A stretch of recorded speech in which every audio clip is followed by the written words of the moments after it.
Inside a home in Richmond, fully decorated for Halloween, the first thing you notice about Reece KHOU-TV Everybody calls me Risa. is that she is not well. I have COPD, lightest mutation, factor 5. But her Halloween shirt also tells you this is a woman clinging to life and to a sense of humor. I'm good, I'm alive. I mean, every day I wake up, that's a good thing. She's been told by doctors that congestive heart failure will take her soon, a death sentence, but a sentence she's not facing alone. And just trying to struggle through it. Her husband Johnny is by her side, and so is a list. Slow dance with Johnny again. A handwritten bucket list. If you read the list, there's nothing grandiose on the list. A list devoted mostly to reconciling with God and with her family and friends. But then there's item number 6, dinner from Red Lobster. The restaurant delivered it in person, a simple request with a not-so-simple meaning. The first time he told me I love you, he took me to Red Lobster. So I just wanted to try and recapture that. And we did. It was nice. Reece got that at-home dinner with the help of Silverado Hospice, the agency providing her in-home care. But the biggest item on the list would be a much taller order, the fancy church wedding she never had. And I'm going to live to do it, too. And that's what was meaningful to her. And when we hear that, it's like, let me find a way to make that happen. And it will happen at the Co-Cathedral of the Sacred Heart.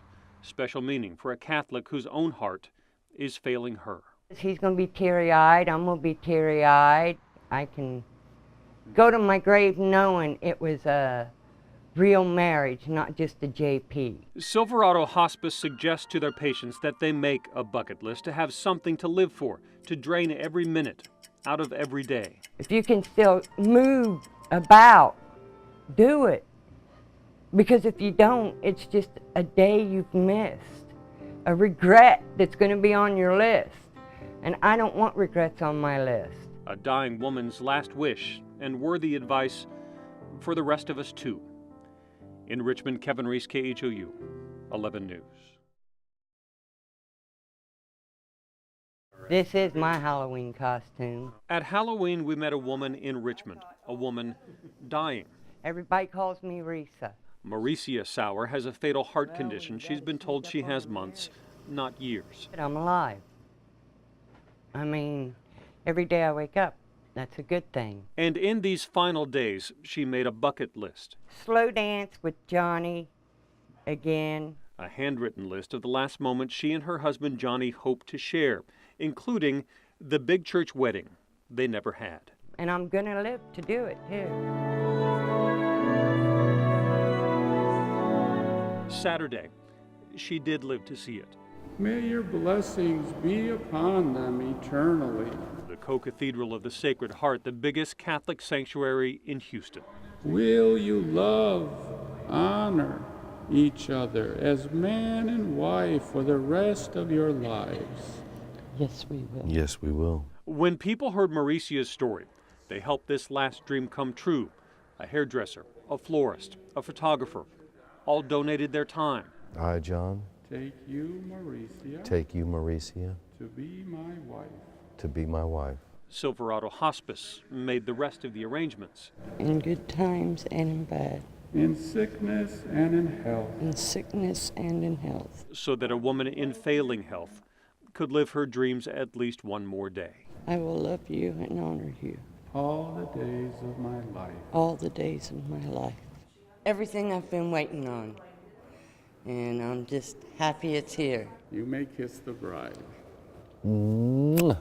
I love you. I love you. When we first met Reece, her advice to the rest of us was to never waste a minute. Live every day like it is your last. Oh, it's phenomenal. That's my bucket list. It's great. And that's the last lesson she left us as she walked down the aisle. Her pastor told her love is eternal, but walk with purpose, knowing our time in life's aisle is not. Kevin Reece, KHOU, 11 News.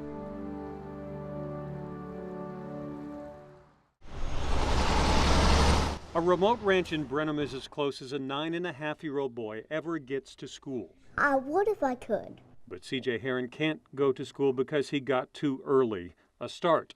Born premature, at 2 pounds 2 ounces, his health problems lingered, leaving him with a compromised immune system. A cold, a scrape, an elementary school sneeze could prove disastrous. So he stays home. Not being able to see your friends. And thinks about what he's missing. Because I know pretty much every one of them. But at Brenham Elementary, CJ is about to arrive. CJ made it to the 3rd grade for the first time today. Hi, CJ! The newest Texas student to arrive at school by computer. My red and green. A Vigo robot he controls from the kitchen table miles away at his grandparents' Brenham home. He can take part in classroom discussions, visit with all those friends he's been missing, and even spin a few donuts in the hall. My favorite thing is when they're just all cheering for me. How does it make you feel when they cheer for you? Alive. And that chance to feel alive is enough to make a mom cry. It's more than just going to school. It's him growing up and getting friends and being a little 9-year-old boy. Same emotions from a grandfather who's been by his grandson's side since day one. CJ has a special place in my heart because of all he's been through. And I'm just so grateful to everyone. And CJ is grateful because he can also give his robot a nickname. It's on its shirt, the Blue Deuce. Keselowski wins it over. This kid is a NASCAR fan and his favorite driver is Brad Keselowski, number 2. Well, it makes sense because I was 2 pounds 2 ounces and my favorite race car driver is Jackson number 2. Then he comes in and goes, oh, there he is, Blue Deuce.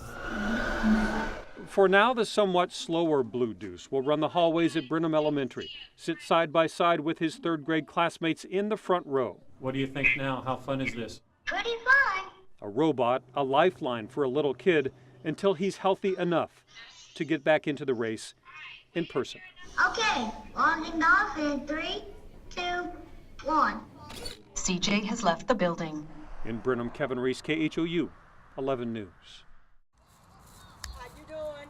It's a crumbling 100-year-old house in one of Houston's poorest neighborhoods. And inside, so we had to put off the heart surgery. a woman whose life has been crumbling too. Then they finally told me I had breast cancer again because this is my 2nd time. Cancer, open heart surgery, lupus, and now living on Social Security. And now one other problem. They say there's thousands of bees back there. Bees inside her walls with only a paper-thin barrier keeping them out. You hear him in there? Yeah. Oh, yeah. You can hear him. Which is where Claude Griffin comes in. He heard about Peggy Barfield and offered to come to her rescue for free. They're to the point if she was to actually fall down or maybe or with her little walker, if it was to poke a hole in there, she would be one dead woman. But today is her special day. Before he tore into the wall, he guessed he'd find thousands inside. He guessed right. And then when he opened up the side of the house, it is as bad as he thought, or maybe even worse. And a honeycomb floor to ceiling, 3 layers deep. He saves as many as he can, but admits this assignment wasn't so much about saving bees as it was saving an ailing woman.